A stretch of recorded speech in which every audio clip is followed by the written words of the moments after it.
Պարոն Նահապետյան, ես նախ մինչև խոսք սկսել ուզում եմ մտահոգությունները հայտնել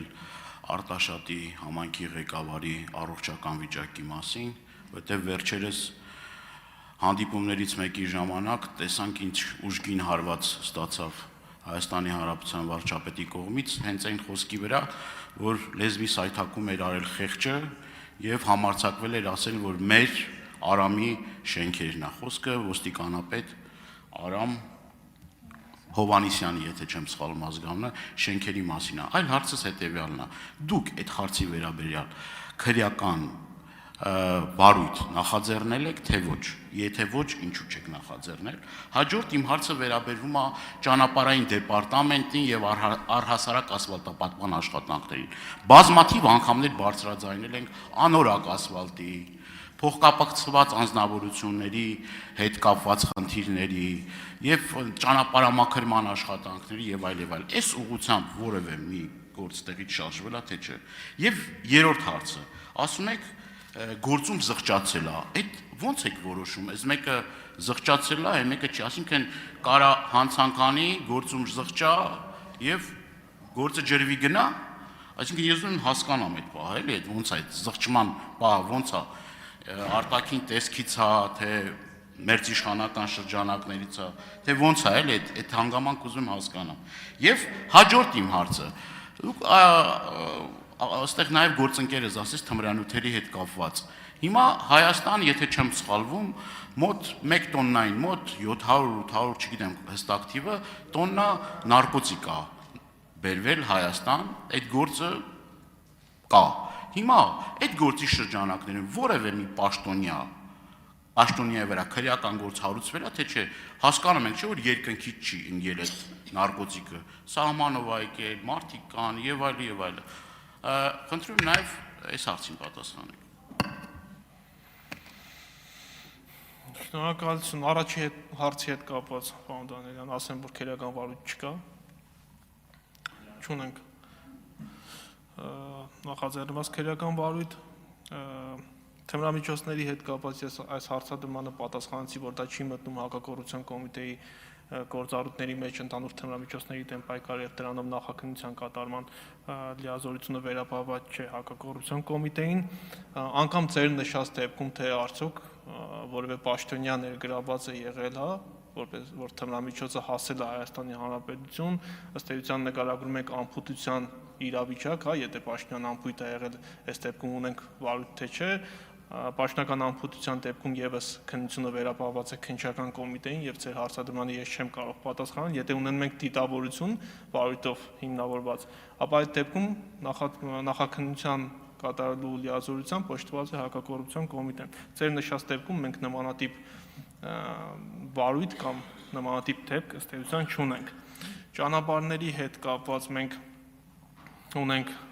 ուսումնասիրություններ, օպերատիվ հետախուզական գործիքակազմի կիրառմամբ իրականացում են ուսումնասիրություններ, որպեսզի պարզվեն նաև անորակ ճանապարհաշինության գործընթացում հնարավոր կոռուպցիոն ռիսկերը եւ ունենք նաև մի շարք քրեական վարույթներ, նորից անորակ շինարարության, այդ թվում նաև անորակ ճանապարհաշինության հետ կապված, որոնցով իրականացվում է քննության արդյունքների մասին հանրությունը կիրազեկվի։ Ինչ վերաբերում է գործուն զղջալու հիմքերին, գործուն զղջալու մասով օրենսդրությունը հայեցողական լիազորություն է տվել նախաքննական մարմնին եւ դատախազի հաստատմամբ անձի նկատմամբ նախաձեռնված քրեական հետապնդումը կարող է դատարեցվել կամ կարող է քրեական հետապնդում չիրականացվել, քրեական վարույթի մի շարք հանգամանքներ հաշվի առնելու պայմաններում, օրինակի համար անձը ինքնական եկել ներկայացել է նախաքննական մարմնին եւ հայտնել է, որ X պաշտոնյային տվել է որոշակի գումարի կաշառք, համագործակցել է նախաքննական մարմնի հետ, ցուցմունքներ է տվել, աջակցել է բացահայտմանը եւ նախաքննական մարմինը գտնում է, որ այս անձի նկատմամբ մեղադրական եզրակացություն կազմելը նպատակահարմար չէ։ Արդյունքում ունենում ենք գործում զղջալու իրավիճակ։ Ես ասացի մեկ իրավիճակ, որը հնարավոր է, բայց ամեն քրեական վարույթով մենք ունենք առանձնահատուկ դեպք եւ առանձնահատուկ մոտեցում։ Այսինքն սա վերապահված է օրենսգրքով նախաքննական մարմնին եւ համարվում է հայեցողական լիազորություն։ Շնորհակալություն։ Արձագանք։ Լավ չի, որ մեր Արամի պահով գործ չկա, բայց ուզում եմ մի բանի վրա ուշադրությունը ձեր հրավիրել։ Վերջերս գործընկերների հետ Շվեդիայում էինք, հարց տվեցի իրենց աուդիտորական պալատի նախագահին, ասի ձեր մոտ մեկ անձից գնում կա, ապշած մի 15 րոպեն ձեր նայում։ Այսինքն այն ցուցանիշները, որ կա Հայաստանում, այդ մարդկանց մոտ ցնցումներ առաջացրեց եւ շոկի մեջ էին։ Հիմա Հայաստանի Հանրապետությունում ահագնանում է մեկ անձից գնումները եւ դա պատահականություն չէ, էլի իմ համեստ կարծիքով, չգիտեմ, ես գործի մասնագետ չեմ, բայց մտահոգիչ է այդ թվերը։ Եվ հատկապես այդ մեկ անձից գնումների հետ կապված այսպես զգայուն հարցեր կա, որ մրցույթ չի հայտարարվել եւ այլ եւ այլ։ Այս սրա վերաբերյալ դուք կոռուպցիոն ռիսկեր տեսնում եք, թե չեք տեսնում եւ այդ ուղղությամբ ինչ քայլեր են կատարվում։ Պարզա չէ, որ պատահական շատ քիչ է տենց բաները։ Պարոն Տրադյան, կոռուպցիոն ռիսկի առումով ցանկացած իրավիճակում կարող ենք որոշակի կոռուպցիոն ռիսկեր, հա, գնահատենք ու ասենք, այս դեպքում տեսնում ենք կոռուպցիոն ռիսկ, այնպես դեպքում չենք տեսնում։ Ձեր նշած գնման գործընթացի հետ կապված, հա, եթե դուք ունեք կոնկրետ դեպք, որտեղ ինքներդ տեսել եք կոռուպցիոն ռիսկ, հա, մեկ անձից գնման ընթացակարգի մասով, ապա դուք կաշկանդված չեք, որպեսզի հաղորդում ներկայացրեք։ Մենք ինքներս նաև օպերատիվ ստորաբաժանումներում համապատասխան հիմքերի տվյալների արկայության դեպքում ուսումնասիրություններ անում ենք եւ շատ դեպքերում ունենք արդեն